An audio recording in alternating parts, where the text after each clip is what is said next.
It seems like every day AI is doing something new and more complex. Yeah. Right, like just the other day I saw that. Yeah. A new AI can predict, I don't even remember what it was, but it was really amazing. It's getting crazy. I know. But it really makes you wonder, like, how do we even know that the AI understands what it's doing? Yeah. Especially when it's doing something super complex. That's a great question. I mean, when we're talking about AI playing chess or Go, or even identifying what's in a picture, Right. it's kind of easy to see if the AI is doing a good job or not. It either wins the game, or it names the right object, or it doesn't. Yeah, makes sense. Yeah. But what about when it's something way more complex and ambiguous, like what's happening in the real world? Right, exactly. And that actually brings us to today's topic. Okay. We're diving into this really cool area of research called reinforcement learning with verifiable rewards. RLVR. I've seen that. Yeah, RLVR. And it's been making waves, showing some really promising results in areas where you have those clear-cut right and wrong answers, like in math problems, where you can just check the AI's answer against the correct solution, or with code, where it either runs or it doesn't. Yeah, it's like the AI tries something and then, bam, it gets a reward if it got it right. Exactly. A very straightforward way to train the AI. You give it that direct feedback. But here's where things get really interesting, especially for you, the learner. Okay, I'm listening. Researchers are now pushing RLVR into much more diverse and way more complex fields, like you were saying before, where things aren't so black and white. We're talking about things like medicine, Oh, wow. chemistry, psychology, even economics. These are not areas where you can just plug in a formula and get a simple yes or no answer. So how in the world are they using RLVR in those kinds of fields? I mean, a medical diagnosis, figuring out a new chemical reaction, or like understanding people's psychology? Yeah. Those all require so much more than just a simple right or wrong answer. Absolutely. Think about it. A medical diagnosis isn't just a single number. Yeah. It often involves analyzing lots of different factors, patient history, test results, Right. and then you have to come up with a comprehensive explanation of what might be going on. Or let's say in chemistry, if an AI is proposing a new reaction, it's not just about whether the reaction works or not. You also need to consider things like efficiency, safety, all those important factors. So it sounds like we're talking about answers that are not just numbers or code snippets. We're talking about free-form answers, like paragraphs of text, explanations, interpretations. You got it. And that requires a whole different level of understanding and a whole different way to train and evaluate the AI. And that's exactly what we're going to unpack today. How are they taking that core idea of RLVR, that idea of using reference answers to guide the AI, and making it work in these super complex domains where the definition of a correct answer is so much more nuanced? I am ready to unpack it. Let's dive in. Let's go. So we've established that it's pretty tricky to figure out if an AI is actually right when you're dealing with these complicated real-world problems. You can't just run a simulation like you can with a chess game or a piece of code. So how are researchers dealing with this challenge in RLVR? So they've made this really interesting discovery. They found that different large language models, Okay. and these are like the big ones, like GPT-4, which is a closed source model, and open source ones like Qwen 2.5, they show a surprisingly high level of agreement when they're asked to judge the correctness of answers generated by AIs. And this is when they're comparing those AI answers to answers written by, actual human experts. Wait, hold on. So you have these different AI systems acting like judges, and they're all comparing an answer from another AI to an answer written by a human expert, and they're basically all agreeing on whether the AI got it right. Pretty much. And get this. This high level of agreement held up across all those different fields we talked about. So it wasn't just limited to medicine or chemistry. That's kind of wild. So what does this tell us? Why is this agreement among the AI judges so important? Well, it could be a total game changer. It suggests that maybe, just maybe, we don't need to create separate, super specialized evaluation systems for every single field out there. Because it seems like these really advanced language models, they already have this kind of built-in ability to understand what a good answer looks like in a bunch of different areas. So we can kind of trust these general-purpose AIs to be good judges, especially when we give them a good reference answer from a human expert to compare against. Exactly. And the researchers found that the agreement between these models, it was really high. They measured it using something called Cohen's kappa, Okay. and they got scores ranging from 0.81 to a perfect 1.00. And that means there was really strong agreement between these different AI systems. That's pretty convincing. Yeah. But I remember you mentioning earlier that Traditionally, RLVR has used these very simple rewards. It's just like a yes or no, correct or incorrect signal. Yeah. So how does that work when you're dealing with these super complex freeform answers? Yeah, you hit the nail on the head. The researchers actually found that even in math, a lot of real-world problems don't have simple answers that can be easily verified with a yes or no. Yeah, I can see that. Like even in math, sometimes you have to show your work or explain your reasoning. It's not always just about the final answer. Exactly. When they looked at real math exam answers, they found that only about 60% were like a single number or a short expression. Oh, wow. That's much lower than I would have thought. Right. And for problems that span multiple different subjects, that number dropped even lower to around 45%.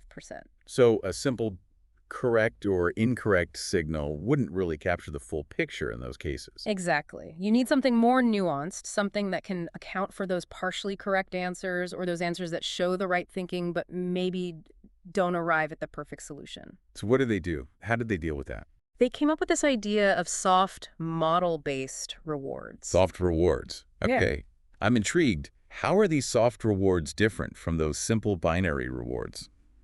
So instead of just giving the AI a 0 for incorrect or a 1 for correct, a soft reward is based on the probability that a generative verifier, another AI, assigns to the answer being correct. So instead of just saying yes or no, it's like the AI judge is saying, I'm 80% sure this is correct, or I'm only 50% sure. Exactly. That's a much more nuanced way of giving feedback, right? Yeah, that makes a lot of sense. And how do they actually build this system? Did they have to train a massive AI just to be this soft judge? This is where it gets even more impressive. They actually train a relatively small language model, only 7 billion parameters, to be this cross-domain verifier. And get this, they didn't even need to use any specific training data just for that reward model. Wait, a 7 billion parameter model? That's considered small these days. And it can judge answers across all those different fields without specialized training. How did they pull that off? It's a pretty clever trick. They use a larger, more powerful language model, like that Quen 2.5 model we talked about earlier, Okay. to act as a kind of teacher. So during the training process, when the learning AI generates an answer, they also ask this larger teacher model to evaluate it against the expert written reference answer. And they use the teacher model's judgments to train that smaller 7 billion parameter model. So the smaller model is basically learning by watching the expert. Exactly. And you know what? The results were pretty amazing. This smaller reward model, it actually led to better performance in the learning AI than using those massive state-of-the-art models directly. It outperformed the 72 billion parameter version of Quen 2.5 and the 32 billion parameter DeepSeek model by a significant margin, like up to 8% improvement across those different fields. That's incredible. So a smaller, more efficiently trained reward model actually resulted in better overall performance. It really shows that bigger isn't always better and that how you train the AI is super important. Totally. It shows that with the right approach, we can create these really powerful and efficient learning systems. And I think that's a really exciting finding. Absolutely. So we've covered a lot of ground here. Let's recap some of the key findings. We saw that using reinforcement learning was generally more effective than just training the AI directly on the correct answers, especially when you don't have those detailed step-by-step explanations available. Right. They compared reinforcement learning to just directly training on the answers, and reinforcement learning consistently performed better. And we talked about how these model-based rewards, where the AI is actually judging the answers, were much better than using those simple rule-based checks, especially when you're dealing with these free-form, complex answers. Absolutely. For free-form answers, having an AI judge makes a huge difference. Now, what about the difference between those soft rewards, where the AI is giving a probability of correctness, right, versus those simple yes-no rewards? So for the simpler tasks, like in math, where the answers are usually pretty clear-cut, both soft and binary rewards worked pretty well. But for those more diverse, multi-domain tasks, the soft rewards sometimes performed even better. It's like when the answer isn't so obvious, having that more nuanced feedback really helps the AI learn. Makes sense. It's like giving partial credit on a test instead of just marking it right or wrong. Now, what happened when they gave the AI more data to train on? Did that improve things? That's a great question. It did. The more data they used for training, the better the model-based reward approach performed. Okay. But the simple rule-based rewards, they didn't really improve consistently with more data. So it seems like this model-based approach is more robust, it can handle more data and keep getting better, which is important if we want to scale this up to even more complex problems. Absolutely. Now, one last thing I wanted to touch on. What happened when they tested this whole system on completely new data sets? Stuff that the AI had never seen before. They call this out-of-distribution evaluation. And the results were pretty impressive. That reward model they trained, it actually performed significantly better than the simple rule-based rewards, even on those new data sets. And this suggests that it learned something more general about how to evaluate good reasoning, not just memorizing the specific examples it was trained on. That's really exciting because it means this approach could be applied to all sorts of new problems and domains without having to start from scratch every time. Exactly. Now, before we wrap up, I know the researchers also had some open questions and future directions they're thinking about, right? Yeah, they did. One thing they're interested in is whether we really need those step-by-step explanations, that chain of thought reasoning, I've heard that term. to properly evaluate the AI's answer, especially when we have that good reference answer from a human expert. Do we really need to see all the AI's work, or can we just judge the final answer? They're also thinking about the role of format constraints. So traditionally, some RLVR methods have forced the AI to give answers in a very specific format to make it easier to check if it's right. All right. But in this research, they deliberately avoided doing that to see if the AI could handle more natural, free-flowing answers. And it seems like it worked pretty well, so they're curious to explore that further. Very cool. So for you, the learner, what are the key takeaways from this deep dive into RLVR and its expansion into these really complex domains? Well, I think the biggest takeaway is that RLVR isn't just for those neat and tidy problems anymore. It's moving into the messy, real world, Right. and that's huge. I agree. Second, the fact that all these different AIs can pretty much agree on what a good answer looks like, even across all those different fields, is a really powerful finding. It suggests that we might not need to build a separate evaluation system for every single subject out there. Right. And third, the fact that they were able to achieve these really impressive results with a smaller reward model, that's really promising from a practical standpoint. It means we can build these systems more efficiently.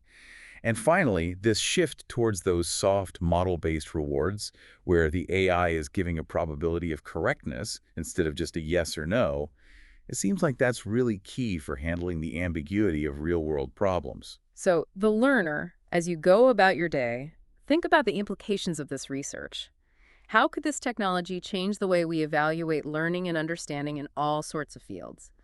What if AI could help us grade student essays, evaluate scientific claims, or even judge the quality of complex proposals? That'll be interesting. It's pretty mind-blowing to think that AI might be able to handle those kinds of tasks that we once thought were way too subjective for machines. Totally agree. It really makes you wonder what the future holds for AI and how we measure its understanding of the world around us. Absolutely. It's an exciting time to be following all this, for sure. Well, that's all the time we have for today's deep dive. Thank you for joining us, The Learner. And as always, keep learning and keep exploring. See you next time.